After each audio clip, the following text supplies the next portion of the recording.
Ok, maintenant. Le chantage parlementaire en gestation échouera car il repose sur un vol de paternité électorale et législative. Cette manœuvre ne vise qu'un unique dessein clanique, instaurer un rapport de force politique pour permettre à une poignée de directeurs généraux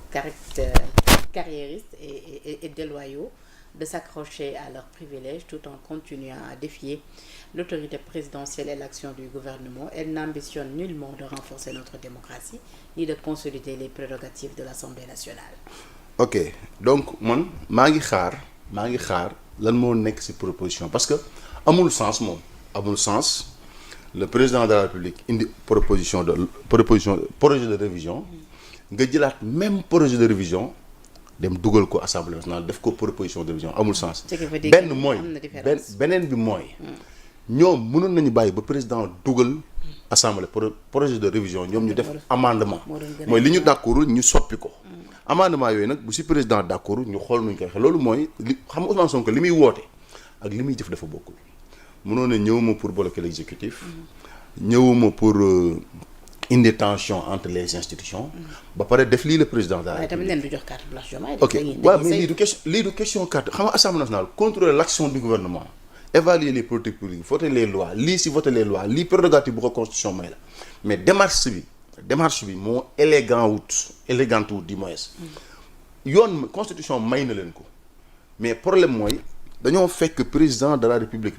waxtaan ak Sénégal gépp wala ñi mu war a waxtaanal ñëpp y compris ñoom bañ tënk dara ñu war ko yóbbu nga njëkkante jël loolu dugal ko Assemblée nationale loolu laa jàpp ne du nekkul sax lu jaadu si réew muy dox na maintenant bu ñu fàtte ne le président de la République am na ay clé ñoom ñu ngi continuer seen travaux jàpp nañ date le 24 commission le 29 séance plénière si le président de la République demande moom projet de proposition nañ ko def en urgence seen bos day tëb oui bu ñu fàtte ne Ousmane Sonko bi ñu ko fi bëggee motion de censure Assemblée nationale jàpp nañ seen date président waxu leen dara daa bàyyi ba ñu war a jàpp mu dugal def demande dàq seen date ñoom da pare imposer leen indi date bi donc nañ xam ne président de la République suba selon l'article 4 de la constitution laa leen wax nag nee na projet de révision constitutionnelle projet de loi bu président demandé Assemblée nationale nañ ko def ordre de priorité il est de droit c'est-à-dire seen bos bi ñu jàpp seen calendrier boobu bu président indee calendrier seen calendrier day tëb maintenant ndax président dana ko def wala du ko def ak président aussi lan la wax ban avis la leen jox loolu aussi dama jàpp ne xëy na avec le temps danañ ci xam dara mais si le président nag. mais doo commenter ci Twitter aljuma time moom mooy kii. waaw bon aljuma il est dans les commentaires politiques. comme le chantage parlementaire en gestation échouera car il repose sur un vol de paternité électorale législative. waaw dama ne ñoom. ku dugg na foofu assemblée moom commentaire politique la waxul commentaire juridique commentaire politique la def comme ni ko waa Pastef di defee donc loolu man li mu si wax nii bu moom c'est un conseil du président jege ko. bu nee du jàll lañ fàttali ko la Ousmane Sonko waxoon député opposition bi ñëwee dañuy def motion de censure Ousmane Sonko dana leen du ngeen censurer kenn aljuma nee na leen li ngeen def du jàll. te article 84 de la constitution may na président de la République ñoom seen calendrier bii. bu neexee président seen calendrier te calendrier président indeeku léegi nag bu boobaa. Pastef nag gëw mën nañu voté ko. parce que li ma gëm bu boobaa Pastef danaan voilà ñoom tamit président da leen a électrocuté. donc xëy na dañuy dàq projet de loi bi mais le président peut convoquer un référendum. nee na réponse bu président bi tey jii bu ñuy xool wàllu transparence rek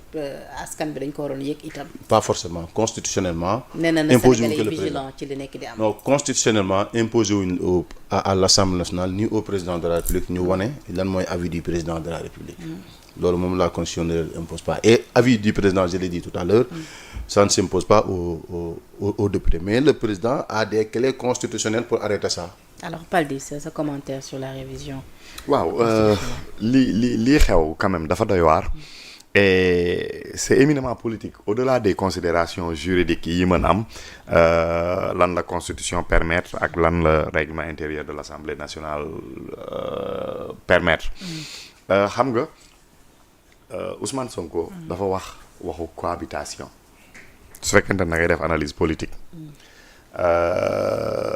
dafa génn wax ni moom kat su fekkente ne dàq nañ ko mën na dem toog Assemblée nationale su demee assemblée bul fàtte njëkkoon na ko wax. je crois en 2025 mu ne suñ ko dàqee mu dem toog tranquillement assemblée nationale. mu feddaliwaat ko mais boobu bii nag daf ci yokk cohabitation mu ne su président su bëggee. su demee assemblée nationale. ñu am une cohabitation pacifique.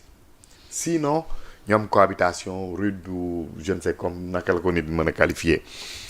président mel ni ku koy tontu ci rencontre avec la presse ne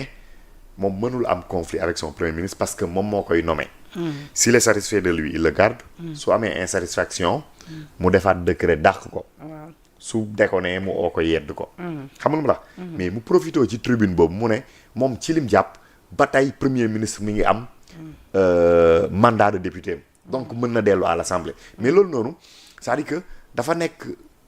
une proposition su fekkee da nga ko comme phrase bu superfétatoire c'est-à-dire que amu fa sens yokku fa dara wàññiwu fa dara mais c'était un message envoyé à Ousmane Sonko pour lui dire que man parce que président mënul ñaa président déjà il se dit qu'il est juriste deuxièmement dafa am ay conseils juridiques am cabinet bu dëgër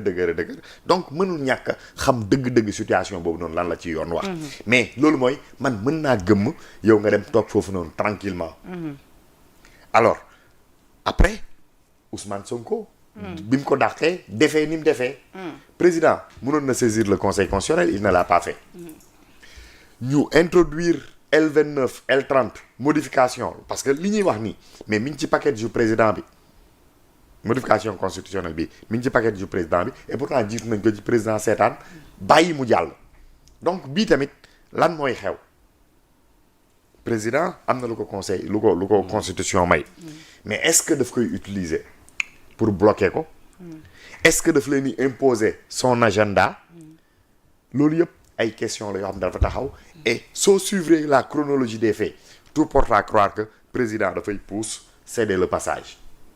loolu la ñu tàmmawan en tout cas loolu mooy li nga xamante ne constamment loolu lay def à chaque fois que Ousmane Sonko def excès de vitesse dugg ci foo xamante ne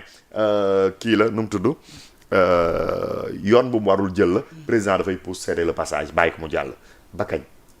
est-ce que loolu parce que moi je ne crois pas en une théorie du complot mais est-ce que loolu parce que ñiy wax théorie complot mais dañu am un faisceau d'indices yoo xamante ne mënoo ci réfuter benn mën nga ne nag jàppoo ni loolu la mais mënoo ci réfuter benn est-ce que donc loolu du une théorie du complot boo xamante ne moom la ñuy jouer di ko décliner ba 2029 on ne sait pas en tout cas on verra mais liñ jàpp mooy